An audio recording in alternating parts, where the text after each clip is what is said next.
ബൾബും കത്തിച്ചിട്ട് ഞാൻ പോകുന്നത് വക്ര സൂക്കിൽ നടക്കുന്ന സിട്രസ് ഫ്രൂട്ട്സ് ഫെസ്റ്റിവലാണ്. അത് ആക്ച്വലി നാളെ തീരും. ഇന്നാണ് പോവാനുള്ള ഒരു സമയവും സന്ദർഭമൊക്കെ ഒത്തു വന്നത്. അപ്പൊ എന്തായാലും പോയിട്ട് അവിടെ എന്താണ് സംഭവം എന്നൊക്കെ നോക്കിയിട്ട് വന്നാലോ. വിൻഡോ തുടങ്ങിയപ്പോൾ തന്നെ വക്ര സൂക്ക് മൊത്തത്തിൽ അങ്ങ് ഓണായിട്ടുണ്ട്. അതിൻ്റെ കൂടെയാണ് ഈ ഒരു സിട്രസ് ഫ്രൂട്ട് ഫെസ്റ്റിവലും. ആക്ച്വലി ഫെസ്റ്റിവൽ കഴിഞ്ഞു. ആൻഡ് അവിടെ പോയപ്പോൾ ഒരുപാട് വെറൈറ്റി ഓഫ് സിട്രസ് ഫ്രൂട്ട് ഉണ്ടായിരുന്നു.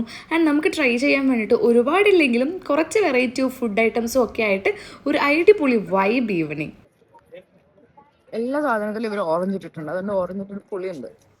ആൻഡ് ഒരു അടിപൊളി ഐറ്റമാണ് ഈ ഒരു റോസ് സ്പ്രെഡ്. ഇത് നോർമലി ഏതൊക്കെ എക്സിബിഷനിലൊക്കെ കണ്ടിട്ടുണ്ട്, പക്ഷേ ഇത് ഞാൻ ഫസ്റ്റ് ടൈം ആയിരുന്നു ട്രൈ ചെയ്യുന്നത് കേട്ടോ. ഇത് റോസിൻ്റെ ഒരു ജാം കൈൻഡ് ഓഫ് സാധനമാണ്, റോസ് പെറ്റൽസ് വെച്ചിട്ടുള്ളത്. നല്ല ഷുഗർ ഉണ്ട് ഇതിന്, പക്ഷെ നമുക്കൊരു റോസാപ്പൂ കഴിക്കുന്ന അല്ലെങ്കിൽ അതിൻ്റെ ഒരു ടേസ്റ്റും ഒരു സ്മെല്ലും ഒക്കെ കിട്ടുന്നുണ്ടായിരുന്നു. ഒരു നല്ല സാധനമായിരുന്നു, പക്ഷെ നല്ല ഷുഗറാണ്. അതുകൊണ്ട് തൽക്കാലം നിങ്ങൾ വാങ്ങിച്ചില്ല.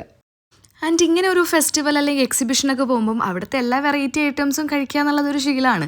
അപ്പോൾ അടുത്തത് ഞങ്ങളിതൊരു ബർഫി പോലത്തെ ഒരു സാധനം വാങ്ങിച്ചിട്ടുണ്ടായിരുന്നു. ട്രയൽ നോക്കി കൊള്ളാമെങ്കിൽ വാങ്ങിക്കാമെന്ന് വിചാരിച്ചിട്ടാണ്, പക്ഷെ ട്രയൽ നോക്കിയപ്പം അടിപൊളിയായിരുന്നു.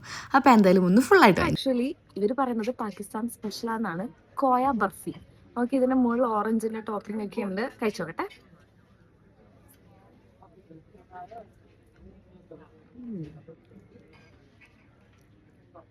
നമ്മളെ പേട, പക്ഷെ ഓറഞ്ച് ഫ്ലേവർ. ആൻഡ് മിസ്റ്റർ ജീവനാണനും നന്നായിട്ട് ഇഷ്ടപ്പെട്ടു. അപ്പോൾ എന്തായാലും നമുക്ക് നെക്സ്റ്റ് വീഡിയോയിൽ കാണാം. അതുവരേക്കും ബൈ ബൈ.